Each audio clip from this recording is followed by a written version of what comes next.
Grabe oh. Lubog na ang mga palay dito sa Panabingan, San Antonio, Nueva Ecija. So nandito po tayo ngayon para mag-harvest ng ating hito. Kasi po lumalalim na nga yung tubig dito. Pati po yung ating hituan ay lumalalim na rin. Kaya po ang gagawin namin ay sasagipin sa baha. Gaya po nung last year.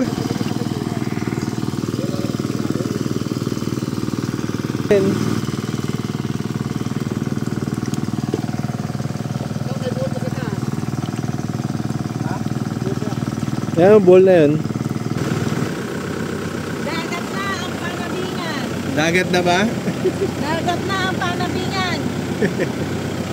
Ayan, tinulak na po. Namatay na yung tricycle. Grabe oh, lakas ng agos. Baha. Ano naman ay nakasakay dito kay Kuya Engkel? Ayan, hindi ako nakaranas ng bahang ganito. Oh my God! Lakas to.